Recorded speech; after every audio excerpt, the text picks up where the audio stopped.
to this special KingsCrowd Fireside Chat. I'm Vin Narayanan. This is Andy Gordon.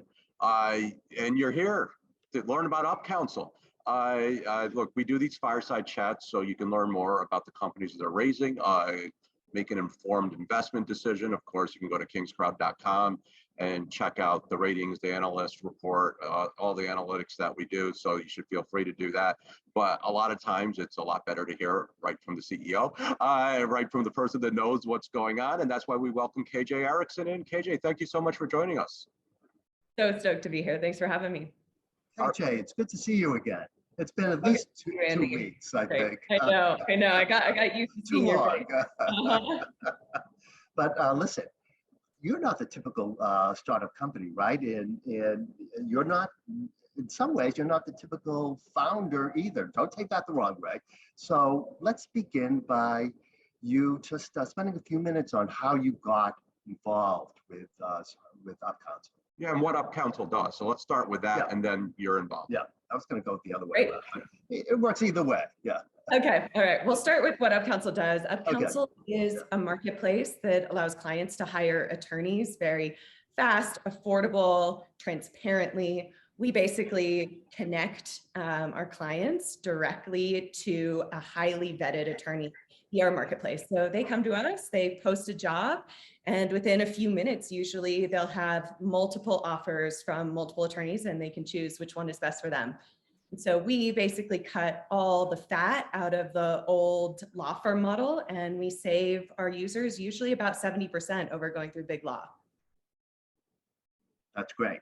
And, you know, how did you get involved with UpCounsel? How did UpCounsel get involved with you? It's an interesting story, and unfortunately, you're going to have to tell us the short version. But why don't you go ahead? It's a very atypical story because you're not actually the original team that founded UpCounsel. UpCounsel was founded in 2012 by Matt Faustman and Mason Blake. It was really a traditional venture-backed business. They raised over $25 million for the company, did some incredible things, built some really amazing software, and built a great community of clients and attorneys around it. But unfortunately struggled with having not quite the right business model and having costs that were a little bit too big for their revenue structure. And they ultimately ended up acqui-hiring to LinkedIn and announcing that the website was going to shut down. So our team, who'd been longtime users of UpCounsel, heard this announcement. We're kind of shocked because it really should be a good business making a lot of money. Yeah. Looked under the hood, saw the financials, and said, "Wait, we think we can do something with this." So we bought the company last March, and since then have pretty radically turned it around. I must add, not only bought the company, but bought at a really good price, and there's no shame in that. I'm a little envious of what you did. Really the deal of a lifetime. Yeah. Yep. Now, I mean, it's a two-sided marketplace, right? You have the lawyers or attorneys on one side, and you have, the small companies, a lot of startup companies in your universe of customers looking to hire these lawyers. But so it's sort of looks like a traditional two-sided marketplace. What kind of innovation, what kind of ideas did you bring into this marketplace particularly in terms of monetization that, made it work a lot better than it used to work before? Exactly. So the historic UpCounsel 1.0, their business model was a traditional marketplace business model, which usually runs on commissions, right? So you take a cut out of every sale. Now, that is problematic for this business in a couple of ways. One is that those commission fees were quite high. They averaged about 30%, right? And when your basic value proposition is that you're saving users the maximum amount of money, but then you're adding 30% to every sale, they were really undercutting their value proposition. Second problem with it is that it opens you up to a lot of cyclicalness in the market. You don't have predictable recurring revenues, and that can put you at risk. So our team came in and we looked at it and we said, look, I think actually the people that are making the most from this are our attorneys.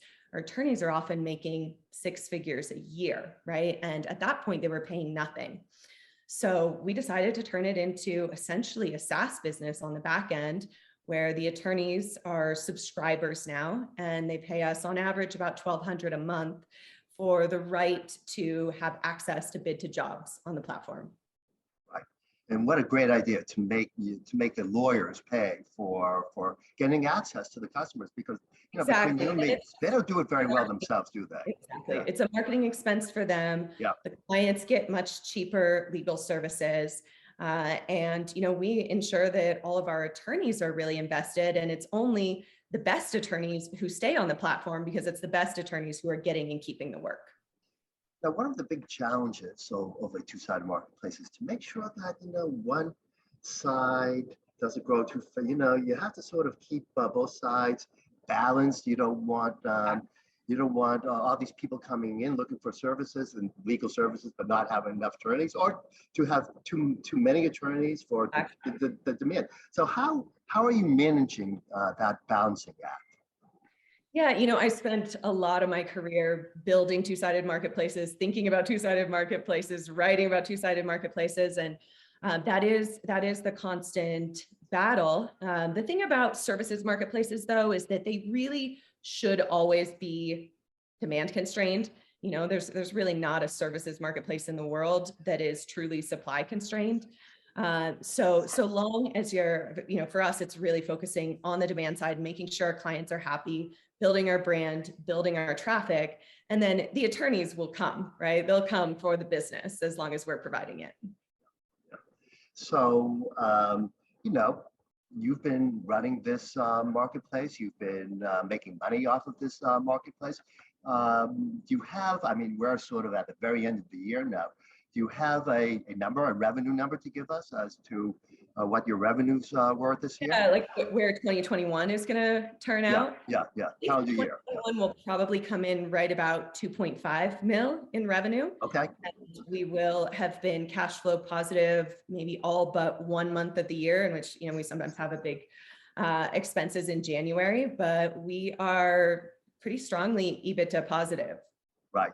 And that's, if I remember correctly from our previous conversations, is that double? Did you double revenue in this year? Yeah, essentially doubled revenue. We didn't actually have a full year of operation in 2020 because we bought the business in March. True. Yeah. But yeah, we're essentially doubling year on year, and that's our plan for 2022 as well. Well, speaking of 2022, I know we've had chats, and I know you're very excited about next year, and you have some interesting plans on how to sort of further leverage the marketplace, particularly, some great ideas on how to sort of squeeze out more money from both sides, actually. And it sounds very, very exciting. And can you tell us, a couple of the ways you plan to sort of step up your revenue take next year? Yeah, absolutely. There's a lot of things in the pipeline right now. One of the ones that I'm actually most excited about is that we've been thinking a lot about international expansion, because we're in a really interesting position. The fact that this software was built with $25 million, right? It's no simple thing to build marketplace software that's complex enough, especially to be able to handle such a highly regulated industry. And so often smaller markets can't afford to build out this type of a marketplace, right? But the fact that we already have it built out and then it can be customized for smaller markets, think Canada, think the European markets, gives us a lot of opportunity to think about franchise models or joint venture models in which we can, kind of very quickly expand our geographic focus. So that's one piece of it. And then on the other side, we have this tremendous asset of all this traffic. We're at almost 2 million visitors a month, which is one in every 150 American adults landing on our website every single month. And there are just so many opportunities to be better capturing that traffic and better directing that traffic. I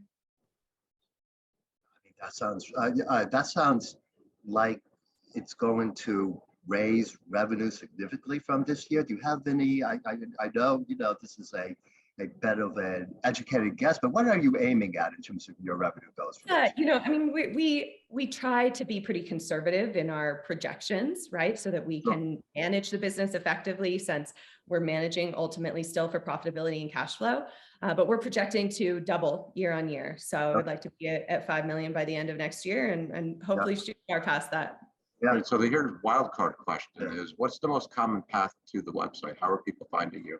How is the discovery from the consumer end working? Almost entirely organic search for our new users, right? Of course, we've got plenty of repeat clients, but it's usually people that have an immediate legal need and they're turning to Google to get an answer, right? Like, how do I form a new corporation in North Carolina? And so we have 10,000 different article pages, many of which are 2,000 to 3,000 words long, very, very complex, highly rewarded by Google, and people land directly on our website. And then, and this is what I'm referring to, and that we can do, continue to do a better job of capturing and directing that traffic, because we have such strong intent signals from our users. We know exactly, what type of legal problem they have, and depending on what page they land on, we can tell, to what extent that is something that could be fulfilled in more of an off-the-shelf manner, like an incorporation, or maybe they need to talk to somebody because it's more of a complex legal challenge.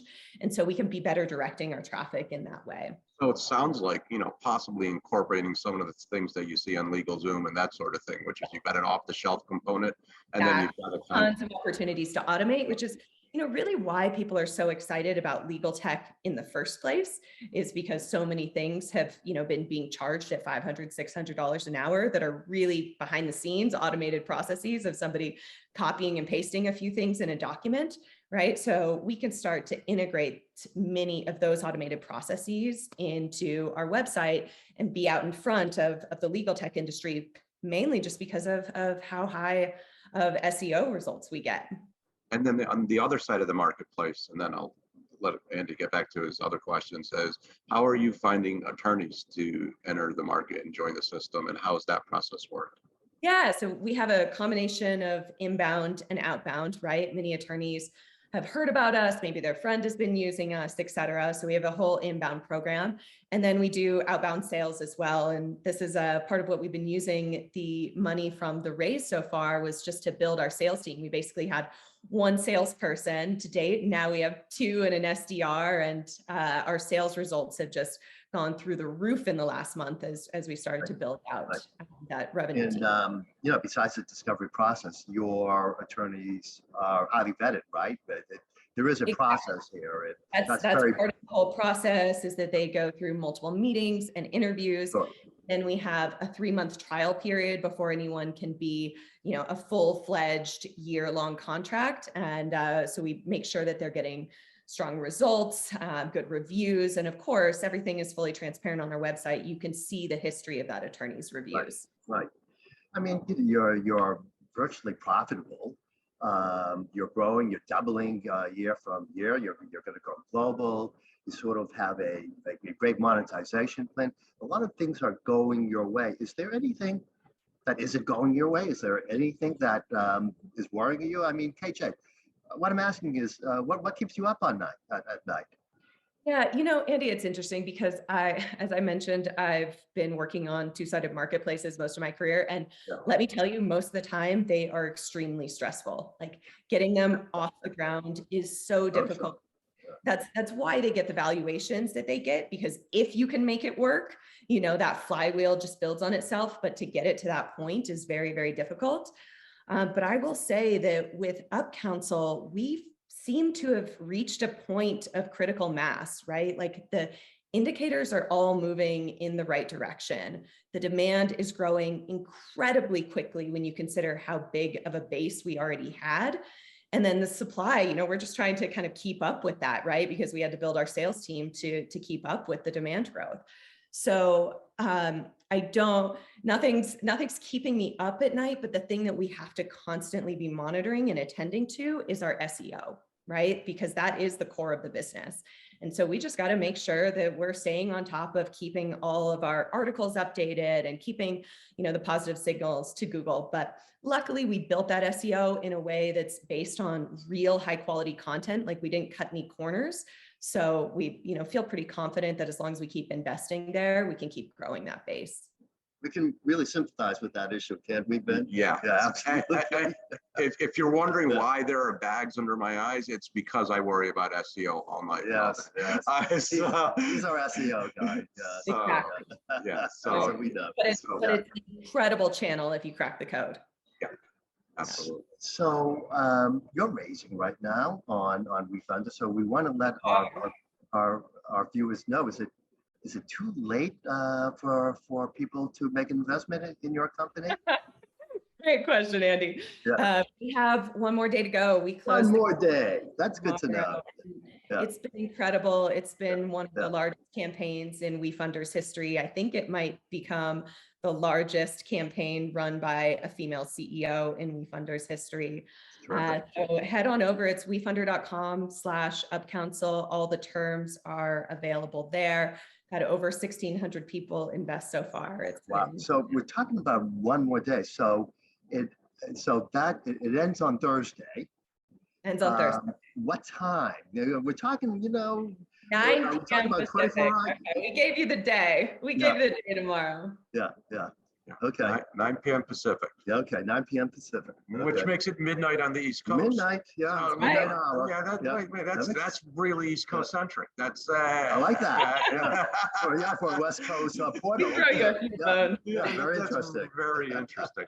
Well, I think that's a good note to wrap it up on. If you're interested in investing, head over to WeFunder. If you want to find more on the data and the analytics and still making up your mind, head over to KingsCrowd.com and check it out. KJ Erickson, CEO of UpCounsel. Thank you so much for joining us. We really appreciate it. KJ, it's been a lot of fun. Always a lot of fun talking to you. Always a lot of fun, Andy. Have a good one. Thanks, you too.